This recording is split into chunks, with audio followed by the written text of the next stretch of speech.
How would you define a financial model? In finance, especially if it goes into complexity, people often think it's too abstract. For me, a financial model is a decision tool that incorporates all the information necessary to form your own judgment and to take your decision. What are some of the biggest challenges in building a project finance model? They are challenging in many ways, but I think Patrick is the founder of Sharklets and currently serves as the academic director of the executive program in financial management at IÉSEG. With over 40 years of experience in finance and more than a decade of teaching, Patrick has helped countless professionals and students prepare for top-tier certifications like the CFA, FRM, and AFM. He specializes in structured finance and advanced financial modeling.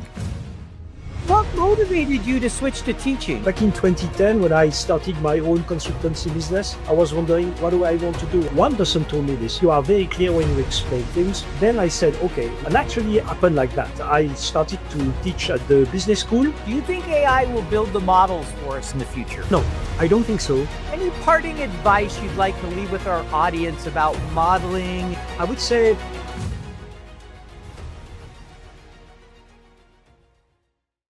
Financial Modelers Corner is the world's premier modeling podcast. It is brought to you by Financial Modeling Institute, the world's leading financial modeling accreditation organization. Welcome to Financial Modelers Corner. I am your host, Paul Barnhurst. This is a podcast where we talk all about the art and science of financial modeling with distinguished financial modelers from around the globe. The Financial Modelers Corner podcast is brought to you by the Financial Modeling Institute. FMI offers the most respected accreditations in financial modeling. And that's why I completed the Advanced Financial Modeler, and I'm sitting for the Chartered Financial Modeler. This week, I'm thrilled to welcome our guest to the show, Patrick. Patrick, welcome to the show. thank you very much, Paul. I'm very honored to be part of the show. Thank you. Well, really excited to have you. It's a real pleasure. I know we've connected on LinkedIn a few times, and it's pleasure to have you here today. So let me start by just reading a little bit about your background, and then we'll jump into our questions here. So Patrick is a CFA and an AFM. He has been teaching finance since 2013. He is the academic director of an executive program dedicated to financial management. He also intervenes regularly in the postgraduate program in finance, where he teaches advanced modeling, one of his areas of expertise. He has designed several online games for the school around his area of expertise: structured finance, CDO games, securitization, and project infrastructure finance, a sector where he spent 15 years of his career and something he's really passionate about. We'll talk more about that later. He also helps host sessions designed to prepare people for the Chartered Financial Modeler through the Financial Modeling Institute. Today, he shares his professional life between teaching, coaching professionals prepare for finance designations, and doing some consulting in the infrastructured finance space through a company he founded in 2010. So he has a great background. He's also a CFA holder. He has his CAIM, his FRM, and his AFM. So he has all his acronyms after his name. So we always like to start every episode with this question. I know you have a horror story. You've done years of modeling, right? You've been in this for 40 years. Yeah. What's the worst model you've worked with, seen? What's your horror story when it comes to modeling? Well, I mean, Paul, to be honest with you, I've been in the industry for 43 years. So as you can guess, I have been watching, I've been doing and reviewing a lot of financial model, be they very simple or very complex. But I think the most surprising and horror story I have to tell is the one I had to experience last week. As late as last week. I mean, I was actually, that's actually something which happened to me last week. I was delivering a workshop in part of Africa, and I was doing it for a state-owned company, representative of whom were there, and they were there to prepare for the IFM. So I was delivering an IFN training for them. And in the course of the workshop, one of the participants during a break, he showed me and discussed about the corporate finance model. So the corporate finance model they built for the corporate, and he showed it to me. This model was highly complex, highly confused. There were 35 worksheets in it, 35. And he explained me this corporate finance model was basically feeded by several departments of his company. So what he was doing, he was centralizing and gathering all the information from various departments, and this information was constituting increasingly the base for the model. And it was a corporate finance model. But because the company is involved in utility and its function is about utility in the electricity sector, he is also reviewing a lot of project finance models, and he is reviewing project finance companies, so independent electricity producers, in with a view of purchasing or taking a stake in those companies and building a portfolio of independent power producers. And so that's actually where the model became extremely complex and horrendous in a way, because each obviously company, each project finance company, they were showing their own models with their own standards. And he was in charge of reviewing, auditing this model, and then integrating all the financial parameters in its corporate finance model. So, this corporate finance model became mammoth. And I have actually looked at some formulas which were, I mean, no kidding, five lines long. And I say, do you think we can do a little bit more simple than that? And he said, yes, after the teaching and after the learning we had with you, probably we will have to think back about the way we write those very complex formulas. Yes, so it's an horror story. I would say that. Yes. Yeah, that sounds like a nightmare. I mean, when you're when you're feeding lots of different models into one model, you got 35 tabs, long formulas, workbook links, you're just asking for stuff to be wrong. Exactly. I get things have to be complex and we all have to learn how to simplify it and how to build a model like that. And like you said, after the training, he realized, oh, I can do better. But still, sometimes you see those and you just think, I wonder how big the mistakes are. Exactly. That's exactly that. This second question is a rarely recent one we started asking guests, and it was at the request of a listener. And I love to kind of see how people define it differently. If I was to ask you, how would you define a financial model? Like, what do you think qualifies? How would you answer that? That's a tough one because, I mean, as you said yourself, there are potentially several definitions of it, depending on the angle of attack you take. On my side, I think the way I see it is, for me, it's a decision. First of all, it's a decision tool. It should be, and it is actually built with the aim of becoming a decision tool. So for me, a financial model is a decision tool that incorporates all the information necessary to form your own judgment and to take your decision. For me, that's how I would define it. I possibly have other definitions, but that's probably the ones that would fit better into my mind at the moment. Makes a lot of sense. It's basically a model that incorporates those financial variables and is used Yeah, to drive decision making. I can get behind that. Makes sense. yeah, it does. I know you have a real passion for learning. And I know, this last year you completed the AFM, you've done several other programs throughout your career. What motivates you to invest so much time in kind of constantly learning and earning these different, certifications and programs? Well, I mean, uh,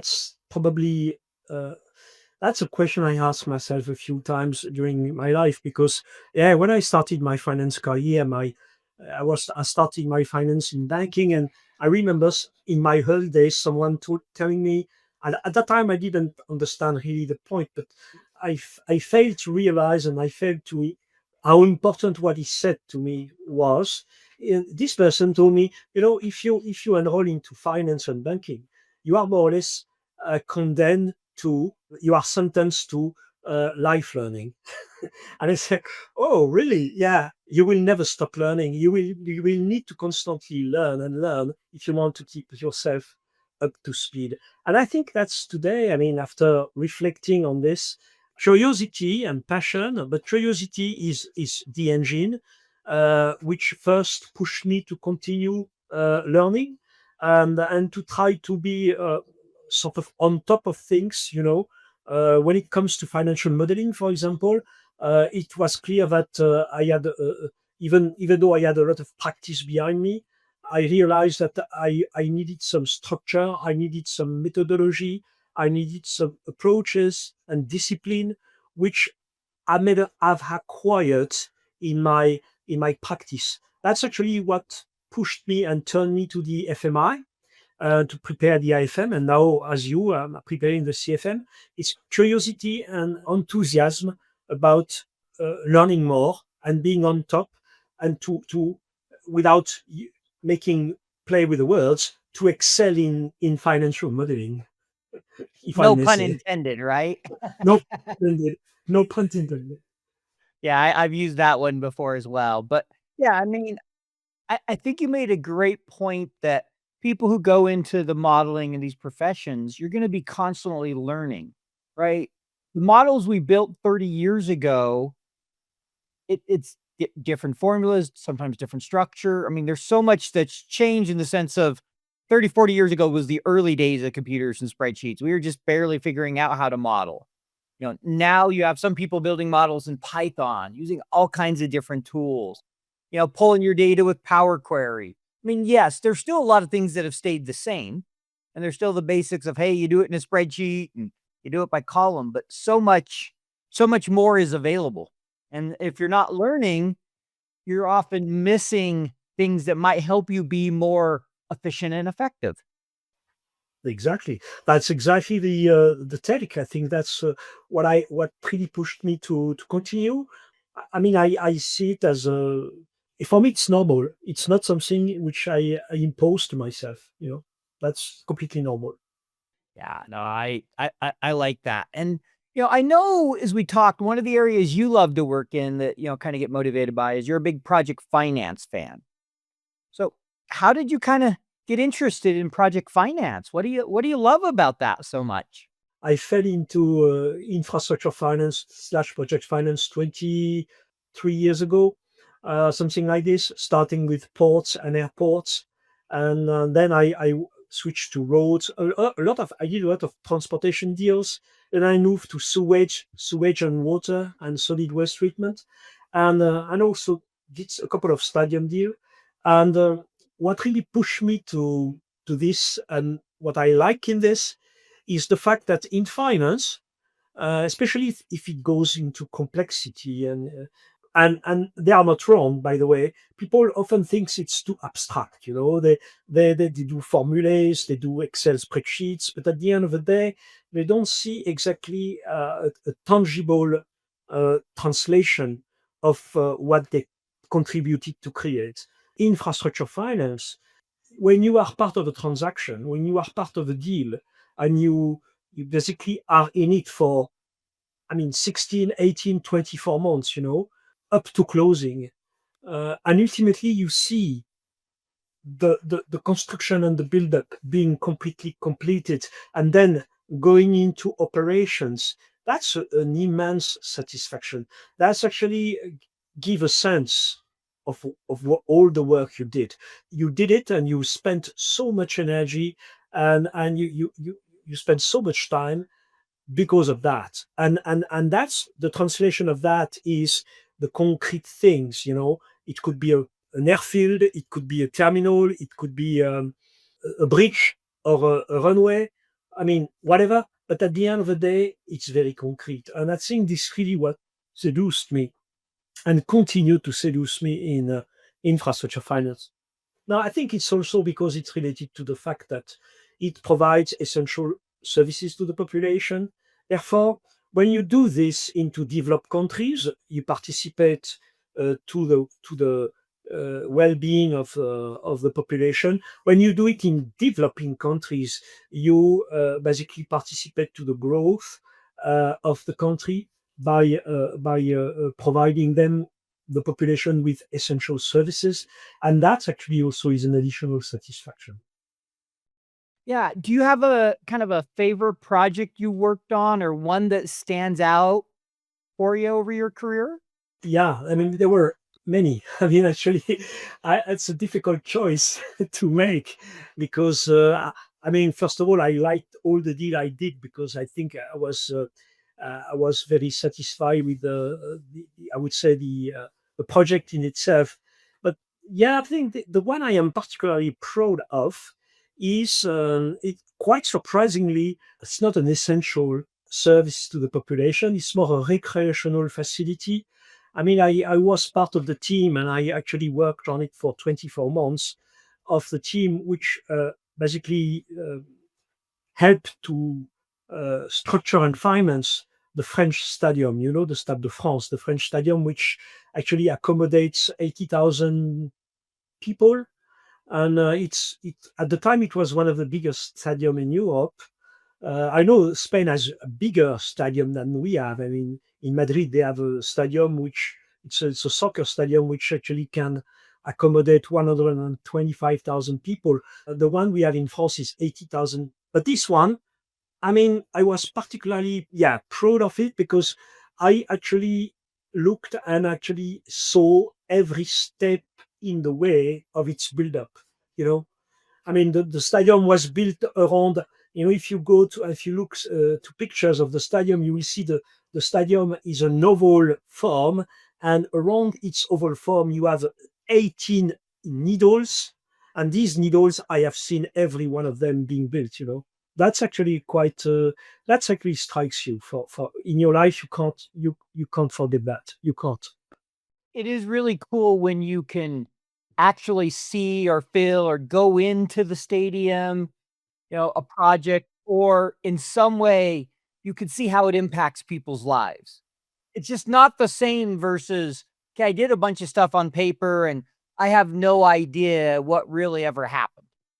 Yeah, no, exactly. That's the purpose of it. I mean, again, it's a recreational facility. It's not like if you were providing potable tap water to the people or electricity, but it's also it's a facility. So you know, and that's really the one I kept in mind. Yeah.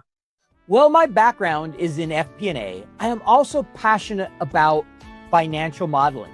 Like many financial modelers, I was self-taught. Then I discovered the Financial Modeling Institute, the organization that offers the Advanced Financial Modeler Program. I am a proud holder of the AFM. Preparing for the AFM exam made me a better modeler. If you want to improve your modeling skills, I recommend the AFM program. Podcast listeners save 15% on the AFM program. Just use code podcast. I'm curious, in these project finance models, what are some of the biggest challenges, or what's maybe the hardest thing in building a project finance model? I've heard from a lot of people. I've never built one myself, but I've heard they can be really challenging. They are challenging in many ways, but I think I mean, they have commonalities with the models we know in corporate finance. You know, you have the schedules, you have the revenue schedule, you have the cost schedule, you have the depreciation schedule, the tax schedule. Every schedule we can see in corporate finance model, we also Sure. have it. So this is not an element of complexity compared to a corporate finance model. But what is complex is it's very difficult to. I mean, I have never seen a project finance model vertical model. I mean, all are horizontal model, and the horizontal model, which is not my favorite and my preferred way of working in a model, involves some complexity because obviously you switch from one worksheet to another worksheet and constantly, almost constantly, which is quite complex. The debt schedule and the debt module is particularly complex as well because you have several tranches of debt, senior and subordinated mezzanine debt, up to shareholder loan and equity. And that actually in itself is much more complex than the one you can have on corporate finance models. You have a lot of relationship between the worksheets, which makes it complicated. Not to talk and not to speak about the sensitivity and the scenario you run, because in a typical project finance model, not only yourself as a sponsor, but also the banks would probably ask for 10, 15, 20 sensitivities and scenarios. So you need to build a scenario sheet which is much, much more dense than a traditional scenario sheet you would build for a corporate finance model. So in these aspects, yes, they are more complex. Therefore, you need to you need to make to build every step of the way. You need to build a model which is flexible. Otherwise, you will be dead. So you need to. I mean, flexibility is always present in our model, but it's even more important in project finance model. Yeah, it sounds like, a few things. One, you generally are building horizontal, which anytime you have a lot of sheets and you're doing a lot of linking, you just have a higher chance of error versus having it all vertical. That's the one thing I've realized. You could do it either way, just be aware of the pros and cons. And then as you mentioned, sensitivity and scenario, having 10, 12 scenarios requires some real flexibility and structure. And so you really have to think about that design. Exactly. I think the design is of the utmost important. We always emphasize and focus on how important is the design in a model. Yeah, on project finance, in project finance, you cannot fail and you cannot miss this point. You need to really, really be careful about design. Absolutely. Yeah, I mean, I've seen corporate finance models. Lots of people get by without good design. Now, do I want to use those models? No. Have I built plenty of them? Yes, unfortunately, as I've learned over my career, where, if I could go back now, some of those models, I'm like, oh no, there's no way I'm building it that way. Agree, But, agree. that's how we work. Yeah. We've all been there. Abs- I'm curious, are there any assumptions that you say are probably the things people need to watch out for most when building, kind of project finance models? Are there any kind of real gotcha? yeah, I think the elements which are oh, I mean, you will tell me that ultimately the parameters or the random variable we use in corporate finance model are oftentimes linked to volume and price for the revenue side. And on the cost side, you have also to make sure you make this distinction between variable, semi-variable, and fixed cost. We have the same issues in project finance. There is and volume price definitely are the key assumptions or random variable we would like to sensitize. But on top of that, because of the duration and the term of those projects, which usually extend over 25, 35 years, is inflation. When you build a corporate finance model over 5 years or 6 years, obviously inflation is important, but it's not as important as if you build a model for 35 years. So you have to be very careful about that because oftentimes you do that in a country which is foreign to yours. So you're all at inflation. I mean, domestic inflation. But what about the possible inflation in a country where the project will be settled and situated and ultimately operated? So inflation is a key element to take into account. And obviously, because it's done in sometimes in a local currency, when you raise money locally. So you have also the foreign exchange and the evolution of the FX rate, which has an impact on the model, or which could have an impact in the model. And you have to take that into consideration. And obviously, you have to take the cost of hedging these risks into consideration in the model parameters. Sure. Yeah, I can imagine. I mean, anytime the longer you're going out, the more uncertainty, the more risk you're creating, right? Time by nature is risk because Time creates uncertainty. Nobody knows what tomorrow is going to be like. We all have an idea. Now try figuring that out in 35 years. It's another story. And you know, if you raise money, for example, if you try to raise money, you may raise money, some money. For example, you can raise equity locally in local currency, but when you raise debt and you issue debt, the debt could be denominated in USD. And if you issue debt in US dollar and your revenue base is in, I would say, Turkish lira or whatever, you need to take this effects consideration into consideration. And that's actually, when you put that into the equation, it's an additional element of complexity. Yeah, I would imagine so. And that makes a lot of sense. I want to shift gears a little bit away from project finance and talk a little bit about teaching. I know you've been teaching at the university for nearly 15 years now.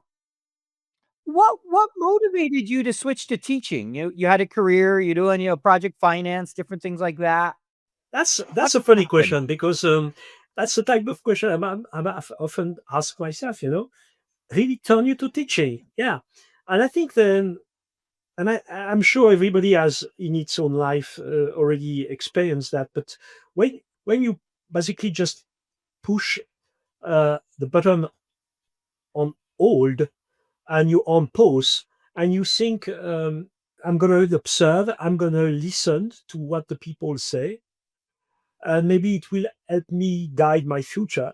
That's exactly what happened back in 2010. Back in 2010, when I started my own consultancy business, I was wondering, what do I want to do? I want to do consultancy stuff, obviously, but I would like to also do other things.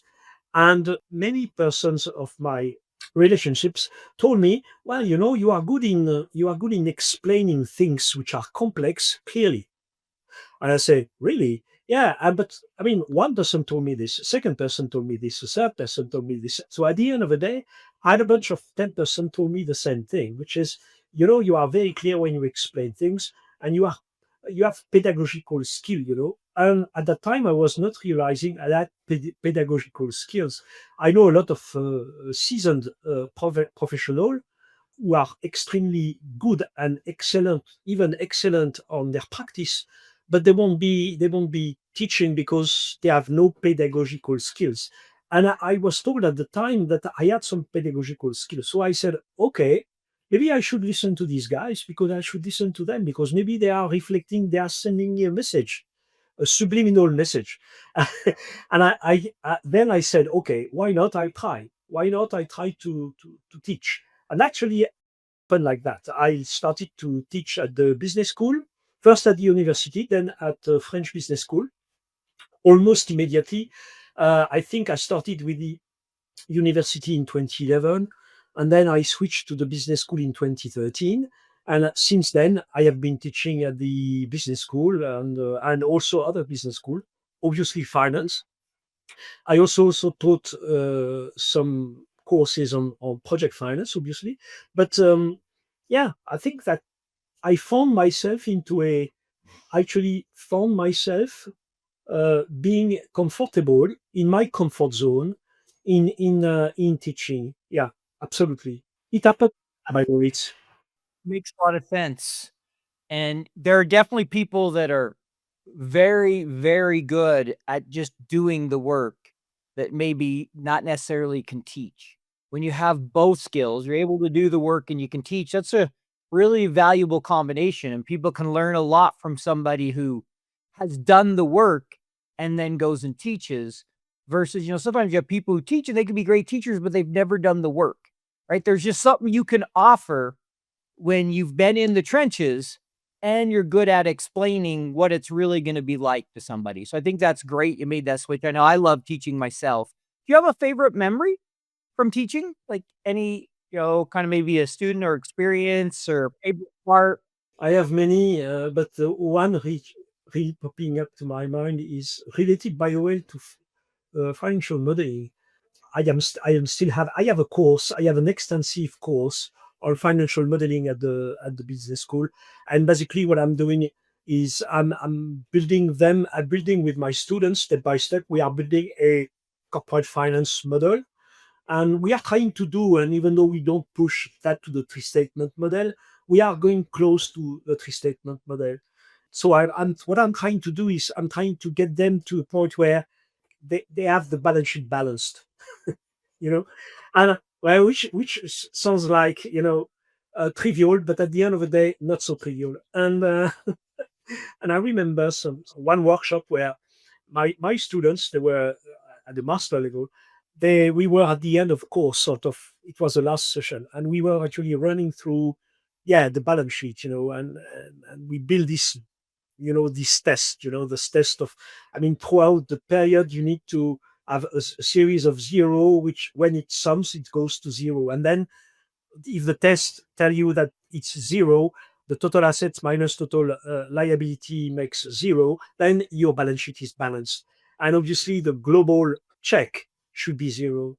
And I remember that we reached that point. And at the time we reached that point, my students were very, very happy. They were very vocal, they were as if they had won something. They were achieving, they achieved something, and they were very proud of. And that really not, it's something which you need to live that. You need to really get into it to realize how emotional it can be. I love that, and, it's funny. I think we've all had moments where we've celebrated when that balance sheet Yeah, balances. including myself, yes. I've had some where you're just like, "What am I doing wrong? Why is this not tying Yeah, out?" And I remember, I'll share mine. I think I've said this yeah, before, the AFM. yeah. I finished the basics of everything in about 2 hours. My balance sheet didn't balance. I spent a few minutes on it. I'm like, "I'm just gonna get everything else done." So I went through and cleaned up, just all the little things I wanted to, and I came back to it. I had about half an hour left, and took me about 15 minutes to figure out why it wasn't balancing. Finally, I just realized I'd put a parentheses in the wrong place and just celebrating. I'm like, "Okay, now I feel comfortable that I might actually pass, now that my balance sheet balances." I've been there. It Yeah, was a stressful moment. I'm like, "I don't wanna fail this test." neither I want. Yes, exactly.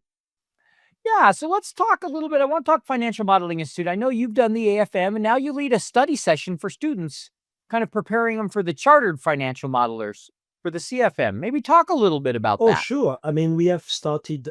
First of all, the idea of a study group came in my mind because I realized that there were no study group.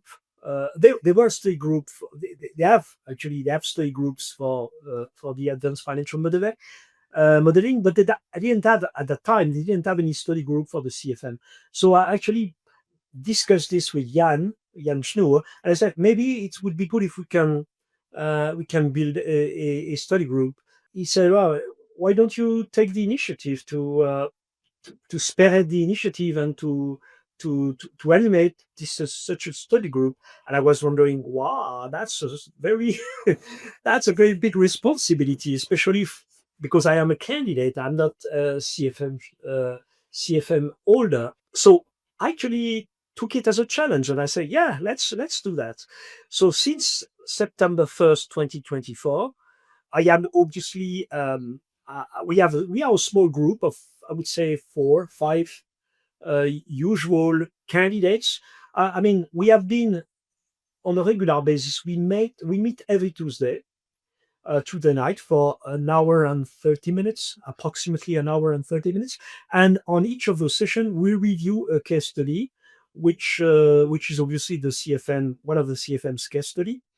And we discussed the way we solved the difficulties we met, the possible hurdles we overcame, or we ultimately succeeded to overcome, and we learn a lot from others. And in this initiative, I have been obviously accompanied by a talented CFM holder who is Judith Sink. Probably you know Judith because Judith is kind of a person which is very active in the FMI community. And Judith, despite the fact she has the CFM now, she earned the CFM last year, and she could have probably spend other useful time in other things than participating into these study groups. She decided to be part of those study group every Tuesday, no matter what. And I think that's I personally I said it. I mean, Judith, that's great you do that, but you are not obliged to do that because you have the CFM already. And she did it by pleasure. And I have to say that yes, not only this is technical, and obviously it's highly technical, but it's also a human experience. In other words, what I like into these study groups is as much as the human atmosphere or the human touch as the technical stuff. So technically, we learn a lot. Every Tuesday, we learn a lot, and we learn from our mistakes. We learn from being wrong. We learn from failing, and but even more so, I think there is no judgment. There is no, everything is done in a very, very positive way. And as I said, for me, it's a human experience. I think it's just huge and outstanding what you can get out of the people you have never met in person, and you can actually talk and have a walk every Tuesday on things of a common interest. And I think yes, it's great, really great. Bad financial models can lead to bad decisions, or worse. So, how do you minimize the risk of a bad model? You make sure the models you build are great. Financial Modeling Institute developed the Advanced Financial Modeler Accreditation Program to help modelers like you. The AFM program offers a step-by-step approach to building world-class financial models. The program ensures that you know the best practices in model design and structure, and will help you brush up on your Excel and accounting skills too. Be the one on your team to build great models. If you want to impress your boss and your clients, get AFM accredited. Podcast listeners, save 15% on the AFM program. Just use code PODCAST at fminstitute.com/podcast. Definitely put that plug out there for people doing CFM to attend. I know I'm hoping to make some of them here in the future. It's been a little bit of a difficult time for me this summer, but it's on my list to do some of them because I need to start studying so that I don't fail the test. But I think for those who can't attend, and we know that you have many, we have recorded every session. So we have put all these recordings, and you can watch these recordings whenever you want. And I myself, I won't be able to attend all of those in the next few weeks because I am going on holiday. But I know that if I want, I will be able to watch these recording when I will be back. When I'm back. Yes. Great resource that you do that. And yeah, we all need those vacation times. All right, I'm going to move into some standard questions we ask every guest. So the first one is, do you have a favorite shortcut in Excel? Yeah, I have one. It's an awkward one. Control C, Alt ESF. So copy, paste, spatial formula. So Control C, Yes, Alt Alt ESF or Control. Yep, I use that one all the time. Yeah, I'm not surprised to hear you say that. I am using this almost constantly. Yeah.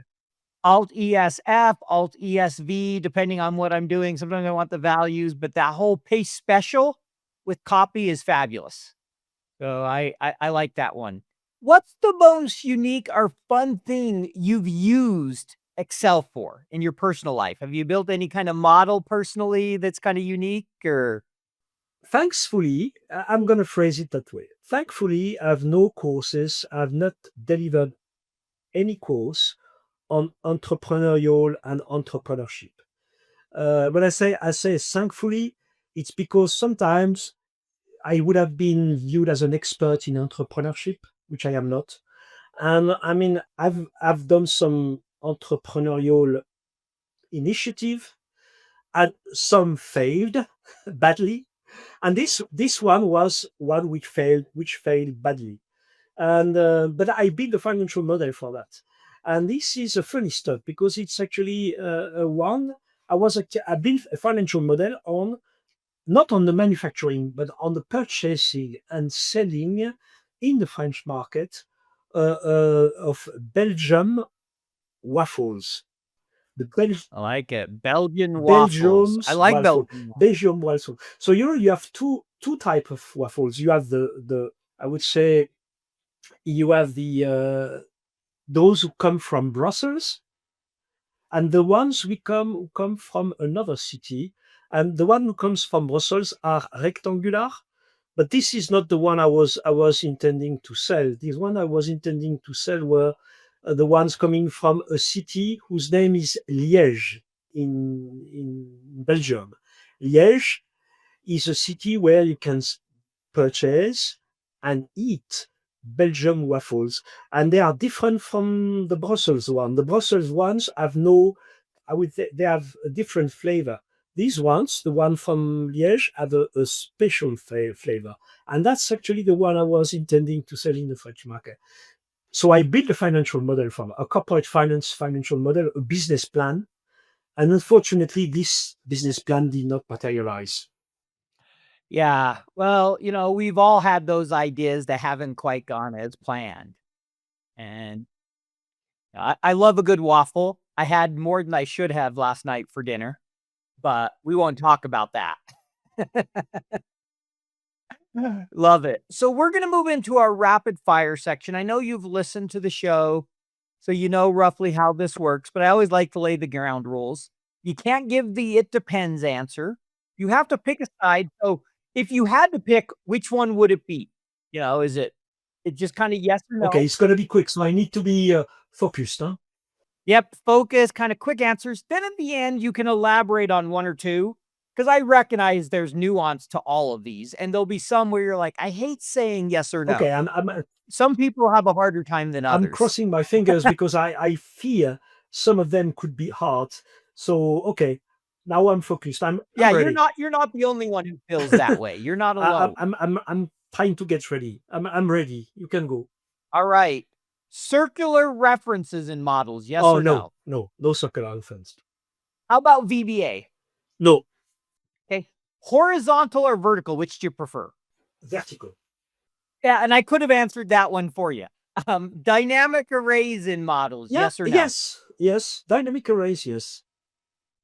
What about fully dynamic arrays, like having 100% dynamic model? No.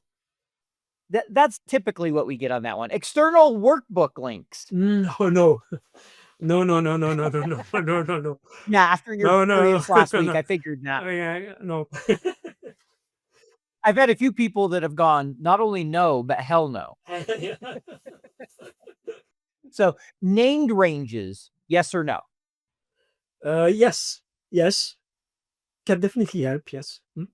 Do you follow a formal standards like fast or smart when you model? Yes, I do. Okay. Do you think financial modelers should learn Python in Excel? According, that's a tricky one. According to the way you ask the question and you use the word, you use should, I would say no.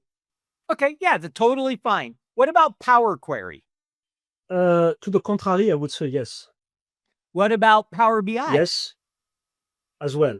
And for me, it actually goes in pair, sort of. Yes. Yeah. Yep. Will Excel ever die? I don't think so. I'm confident I will be. I mean, Excel will survive me. I won't see Excel in the grave. Certainly not. No. When you said survive me, I had someone answer with, yes, I just hope it's not in my lifetime. That's a good one. Yeah, I thought it was a good answer. Do you think AI will build the models for us in the future? No, I don't think so. Okay. And then, do you believe financial models are the number one corporate decision-making tool? Yes, I do. Okay. And then this is an easy one. What's your lookup function of choice? Do you have a favorite lookup function? Well, yes, maybe I can elaborate a bit on this one. I used to use V and H the so-called V&H lookup, and also the lookup, the naked lookup. Then I moved to index match, obviously, which is not a bad alternative, but the best of the best, in my opinion, is X lookup.